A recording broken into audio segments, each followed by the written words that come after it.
Bonjour à tous, bienvenue dans cette nouvelle émission de Parole d'Évangile. Donc une émission un petit peu spéciale aujourd'hui. Je suis avec mes frères et sœurs de Cahors, donc je vais les laisser se présenter. Bonjour, Marc. Bonjour Dolly. Bonjour Purification. Et bonjour, Yves. Voilà, et donc aujourd'hui on va avoir une émission particulière, on en avait déjà parlé. C'est une émission en fait sur les différentes versions de la Bible et notamment aussi sur la divinité de Jésus, parce que c'est un sujet très important, capital.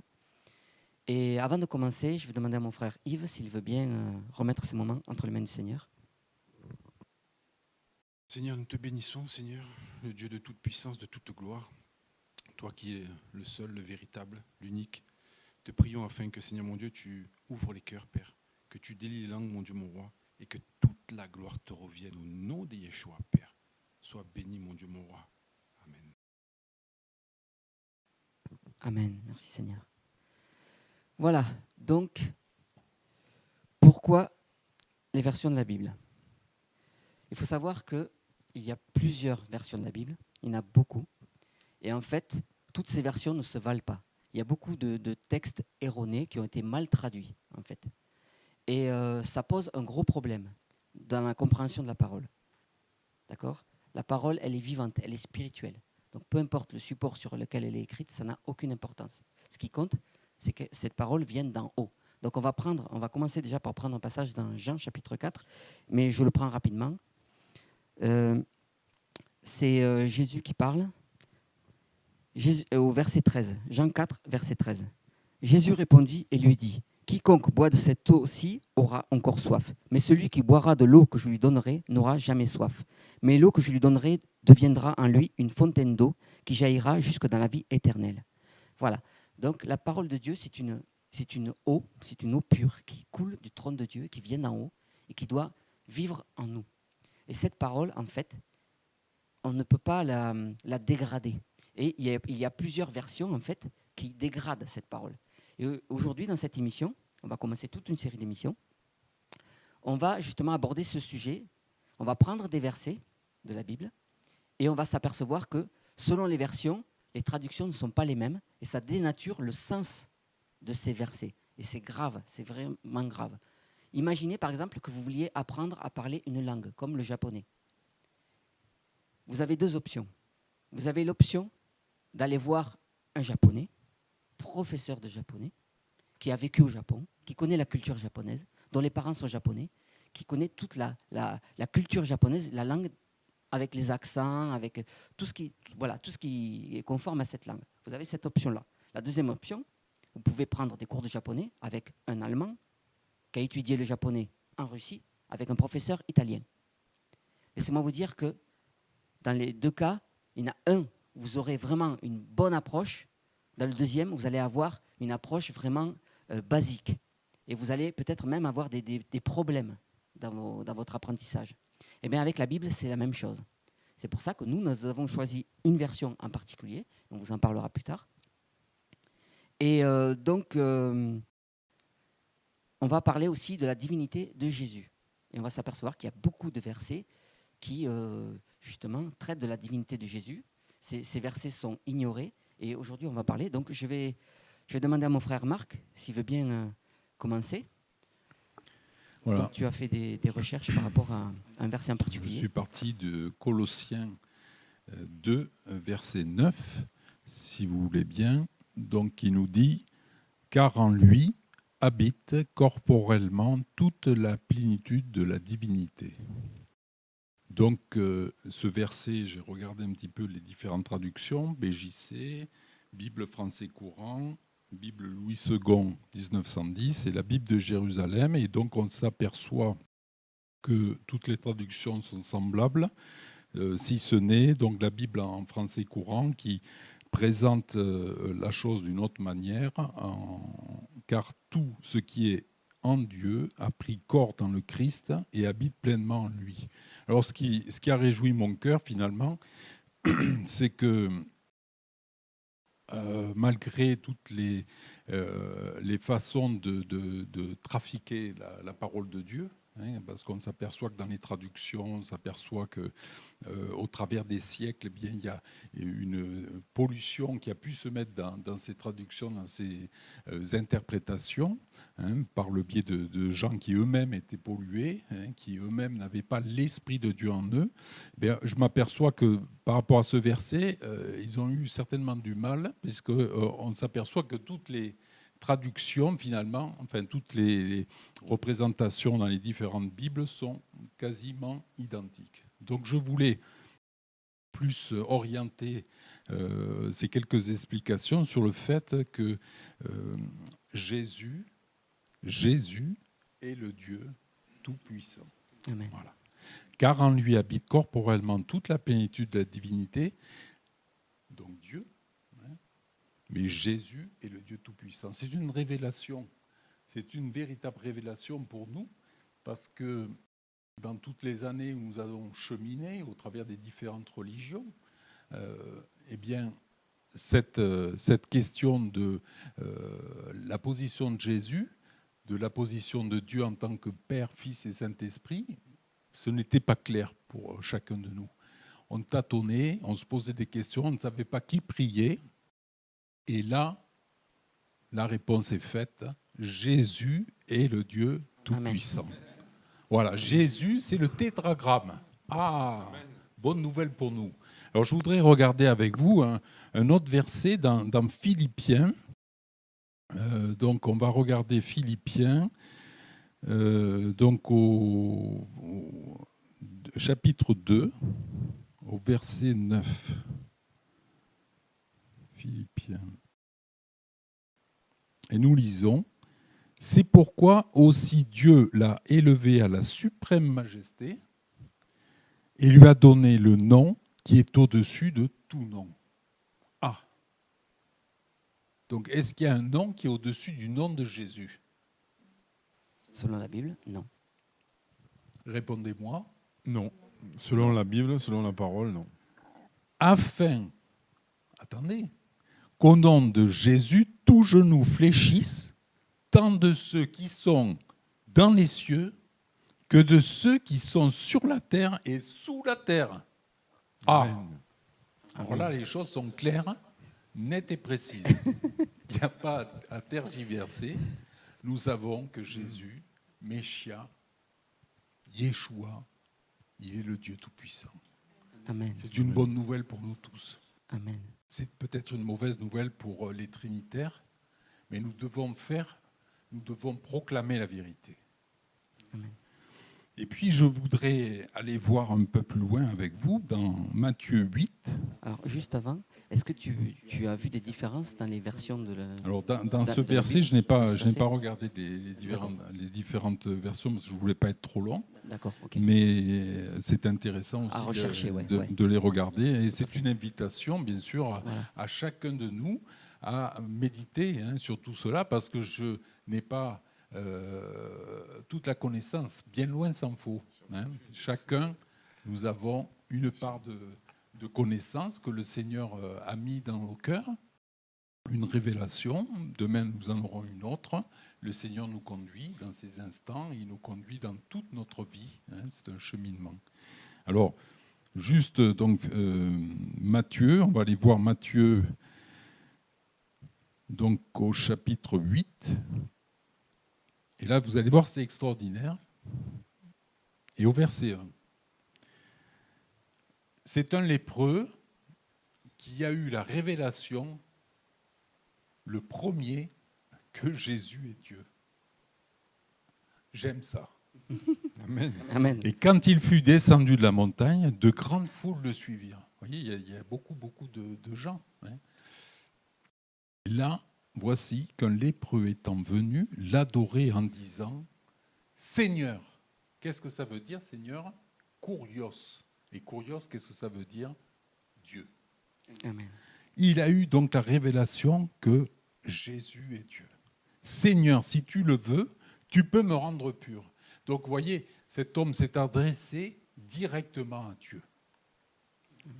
Voilà. Dieu qui est Père, Fils et Saint-Esprit, dans ses fonctions de Père, dans ses fonctions de Fils.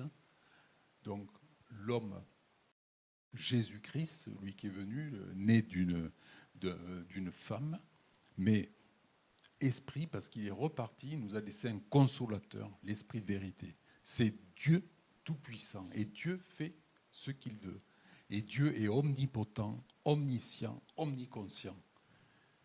Il faut arrêter par nos raisonnements, il faut arrêter de le minimiser, il faut arrêter de vouloir l'expliquer. On ne peut pas décrire Dieu. Qui peut décrire Dieu?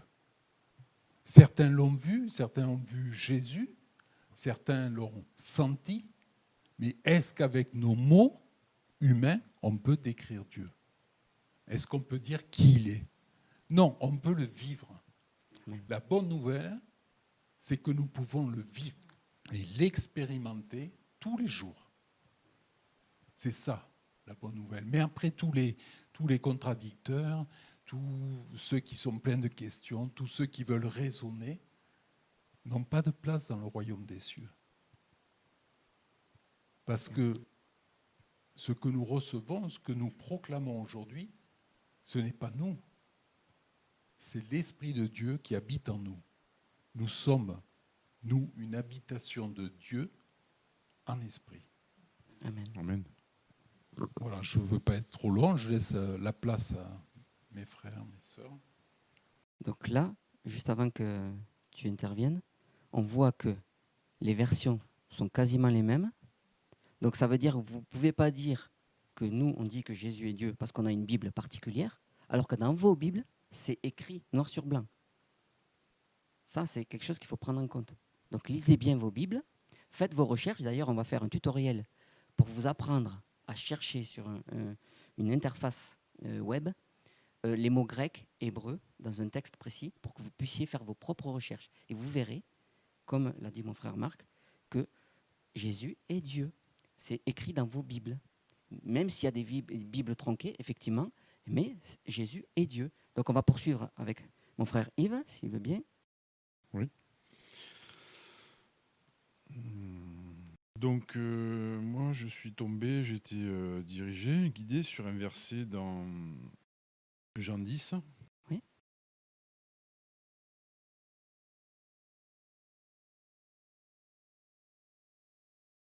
Verset 30. Et il est dit, moi et le Père, nous sommes un. Amen. Alléluia. Gloire à Dieu. Gloire Gloire à à Dieu. Dieu. Parce qu'en fait, moi et le Père, nous sommes un. C'est-à-dire que c'est Jésus qui parle. C'est-à-dire qu'en fait, Jésus est Saint-Esprit parce que l'Esprit habite en Jésus. C'est Jésus. Et Dieu, c'est lui-même. Et quand on peut... en fait, j'ai pu, justement, j'ai été chercher et fouiller un petit peu, parce que vous savez, on est un peu comme des éponges, bien souvent. On est imbibé. Et on n'est pas forcément, comment dire, dans la vérité. Eh bien, j'ai regardé dans les autres versions. Donc, en fait, en regardant donc, dans la Bible de français courant, il est marqué, donc Jean 10, verset 30, « Le Père et moi, nous sommes un ». C'est une version autre que celle que nous avons. Il est marqué, j'ai regardé aussi donc, dans la Bible de Louis II, 1910, il est marqué donc dans Jean 10, verset 30, « Moi et le Père, nous sommes un ». La parole dit, « Le Père et moi, nous sommes un ». Et c'est Jésus qui parle dans Jean 10, verset 30. Donc je vous invite vraiment, vous qui aimez Dieu, vous qui avez été touchés par Jésus, vous qui avez été véritablement,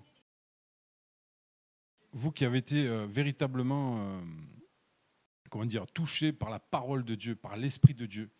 Vous savez, bien souvent, beaucoup de chrétiens s'arrêtent sur leur première expérience. Et en fait, c'est la religion. Dieu est multiple. Dieu, il est infini. Dieu, il n'a pas le début, il n'a pas de fin. C'est l'alpha et l'oméga. On ne peut pas s'arrêter sur une expérience qu'on a pu avoir. Et quand vous écoutez bien souvent des témoignages ou d'autres, des gens, des pasteurs ou autres, le souci, il est que, en fait, il reste toujours en arrière. Mais Dieu, il est universel, il est sans fin, il est infini, il est éternel. Il a tout créé. Nous sommes nous avons été créés par Dieu. Comment nous pouvons minimiser le Dieu Tout-Puissant? Vous savez, quand Dieu a créé l'homme, donc il a créé Adam, et la parole dit qu'il a endormi, il a pris un côté, donc il a pris quelque chose d'Adam, il a sorti d'Adam, il a fait femme pour avoir une compagne. D'accord? Donc, et en fait, si vous voulez, là où je veux en venir, c'est que en fait, Dieu lui-même, qui est dans les cieux, qui a tout créé, qui est au-dessus de tout univers, qui a créé l'univers, voilà, il est omnipotent, omniscient, il est partout. Lui-même s'est pris une partie de lui pour mettre sur la terre, pour racheter, mes amis, pour racheter nos âmes. L'Esprit, Jésus et Dieu sont un. Et véritablement, je vous encourage vraiment à faire des recherches. Véritablement, je vous encourage vraiment aussi à vous tourner vers le véritable Jésus, la puissance de Dieu. Elle est infinie, mes amis. Et ce n'est pas une expérience qu'on fait, mais c'est tous les jours. Tous les jours, on expérimente la puissance et la gloire de Dieu. Et tout lui appartient. Nous ne sommes rien. Nous ne sommes rien. Les pasteurs, les prophètes, tous ceux qui ont été posés dans la parole même, ce sont été des canaux. Ils ont été des canaux pour proclamer cette parole, pour diffuser cette parole, qui est la vérité, qui est la vie. C'est la vie. Lisez bien la parole. Vous connaissez la parole, l'Apocalypse. L'Apocalypse, ça va être terrible. Mais il est dit qu'il y a un lieu, comment dirais-je, saint, un lieu avec Dieu, Oui, et un lieu, et l'enfer. et l'enfer, un lac de feu. Et lac de feu, ouais. À vous de choisir. À vous de voir où vous voulez aller. Mais quoi qu'il en soit, mes amis, mes frères, mes bien-aimés, quoi qu'il en soit, la vie a un début et la vie a une fin charnelle. Mais l'esprit est éternel. Mais l'esprit, il aura un endroit ou un autre à aller. Donc, j'aimerais vraiment vous inviter à ne pas être dans la confusion et être véritablement dans la vérité. Que le Père et moi, nous sommes un. C'est la parole qui le dit. Voilà. Amen. Ce que je vais dire. Amen. Moi et le Père, nous sommes un. Si ça, c'est pas clair. Et en plus, dans les versions, c'est la même chose.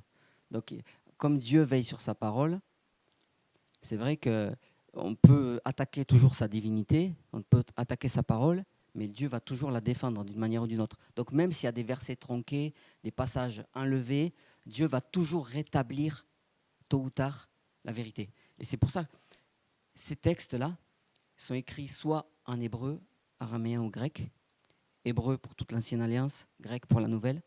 Donc c'est pour ça que si vous faites vos propres recherches, vous verrez, vous pourrez, et si vous butez sur un mot, s'il y a une phrase que vous ne comprenez pas, vous pouvez retourner à l'origine, au mot hébreu, au mot grec, et vous pourrez comparer, et on vous montrera comment faire ce travail.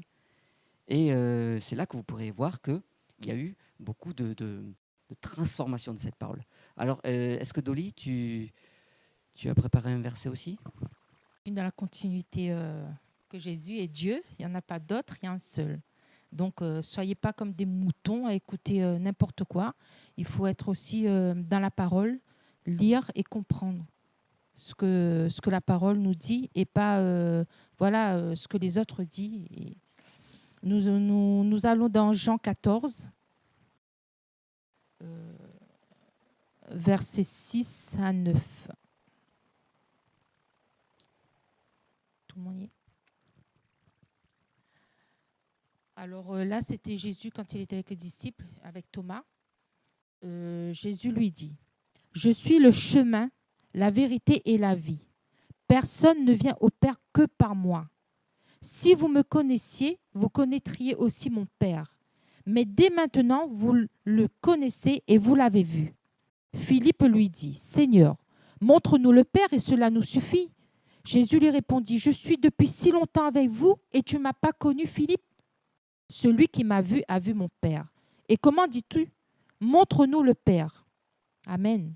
Amen. Amen. Voilà, là c'est clair, aussi, c'est clair et net. Hein. Jésus dit, « Je suis si longtemps avec vous que tu ne m'as pas connu, Philippe. Je suis en mon Père et mon Père est en moi. » Donc, ils sont un. Voilà, dans un autre verset, ça c'est dans la BJC. On a pris plusieurs versets, Plusieurs versions. plusieurs versions des Bibles là, Mhm. pour que vous compreniez que voilà, il n'y a pas que dans la BJC, dans tous les autres, c'est ça quoi. On ne peut pas contredire que Jésus n'est pas Dieu, il est Dieu. On va aller dans la Bible français courant, qui dit aussi, Jésus lui répondit, je suis le chemin, la vérité, la vie. Personne ne peut aller au Père autrement par moi que par moi. Si vous me connaissez, vous connaîtrez aussi mon Père. Et dès maintenant, vous le connaissez, vous l'avez vu, Philippe lui dit. Seigneur, montre-nous le Père et nous serons satisfaits. Jésus lui répondit, il y a si longtemps que je suis avec vous et tu ne me connais pas encore, Philippe. Celui qui m'a vu a vu le Père. Pourquoi dis-tu donc, montre-nous le Père? Dans la Bible Louis II 1910, pareil, Jésus lui dit, je suis le chemin, la vérité et la vie. Nul ne vient au Père que par moi.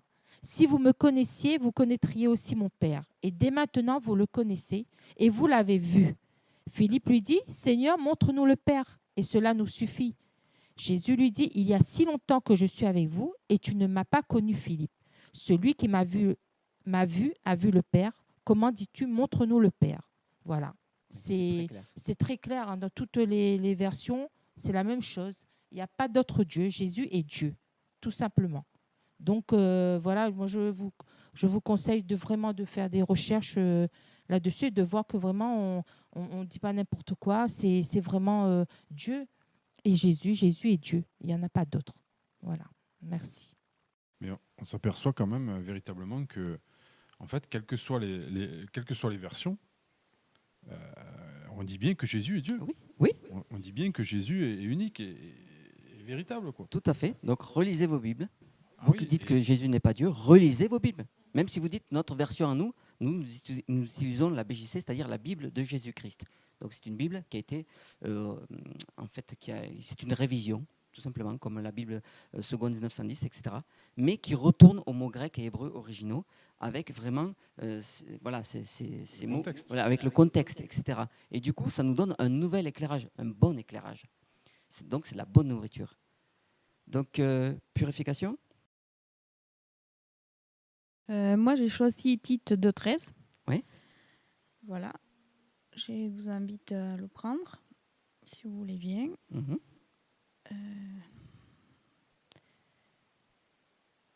2,13. Qui parle en attendant l'heureuse espérance et l'apparition de la gloire du grand roi, du grand Dieu et sauveur de nous tous, Jésus-Christ. En fait, et moi j'ai pris aussi le français courant et la Bible Louis II 1910, et c'est pareil. C'est-à-dire, le français courant, c'est ainsi que nous devons attendre le bonheur que nous espérons et le jour où il apparaîtra la gloire de notre grand Dieu et Sauveur Jésus-Christ. Alors c'est la même chose. Waouh. Et pour la Bible Louis II, c'est en attendant la bienheureuse espérance et la manifestation de la gloire du grand Dieu et de notre Sauveur Jésus-Christ. Là, je voulais dire, c'est bien clair. En fait, le grand Dieu et notre Sauveur, c'est Jésus-Christ. Alors, c'est-à-dire Dieu et Jésus, ça fait qu'un tout seul. Amen. Jésus et Dieu. Amen. Et Dieu et Jésus. Voilà. Il n'y en a pas trois dans le trône, il n'y en a qu'un seul. Il s'appelle Jésus-Christ et c'est le seul qui sauve. Et aussi, il nous parle d'attendre et de ne pas se laisser guider par les uns et par les autres. Il n'y a qu'un seul chemin, comme Dolly a pu lire, et c'est Jésus-Christ qui est la vérité, le chemin, la vérité et la vie. Voilà. Amen. Il faut attendre Jésus-Christ. Amen. Donc jusqu'à présent, on a vu que les versions qu'on avait, il n'y avait pas de différence dans les versets. Pour l'instant, pour ces versets-là, hein, parce que ce n'est pas toujours le cas. Hein. Donc, quelqu'un a un mot de la fin? Parce qu'on va être... En fait, je voulais dire que dans toute la parole, on dit que Jésus est Dieu. On va trouver dans plein de versets. Il n'y a pas que ces versets-là. On a pris quelques-uns. Voilà. La parole, c'est Jésus est Dieu, tout simplement. Voilà. Amen. Il n'y a pas de Dieu trinitaire. Voilà. Non, Dieu est un. Voilà. Jésus et Dieu sont un. Amen. Marc, un petit mot pour terminer? Ce que je voulais dire, c'est que on peut mettre Jésus en premier Dieu après, on retombe toujours sur l'affirmation que Jésus est Dieu. Voilà, on retombe toujours dans le bon sens, C'est dans ça. le sens de Dieu, Amen. hein, qui n'est pas quelque chose qui est fait d'après nos raisonnements, mais véritablement d'après la parole de Dieu. Voilà. On ne peut pas lire la parole de Dieu et passer à côté de la divinité de Jésus. On ne peut pas passer, ce n'est pas possible. Si vous lisez la Bible de tout votre cœur, vous ne pouvez pas passer à côté de la divinité de Jésus, c'est-à-dire il est le Dieu tout-puissant. Amen. Voilà. Donc c'est sur ces mots qu'on va terminer pour cette émission. Donc d'autres émissions vont suivre. On va partager d'autres versets. Comme je vous l'ai dit, on va faire aussi un tutoriel pour vous enseigner comment faire vos propres recherches sur les mots grecs et hébreux. Et donc, relisez vos Bibles, tout simplement. Et si vous avez un cœur sincère, que vous aimez Jésus, vous verrez que Jésus est Dieu. C'est écrit dans vos Bibles. Même si vous avez une version qui est corrompue, le Seigneur trouve toujours son chemin, parce que la parole est véritable. Voilà. Donc, Amen, et à bientôt sur Parole d'Évangile.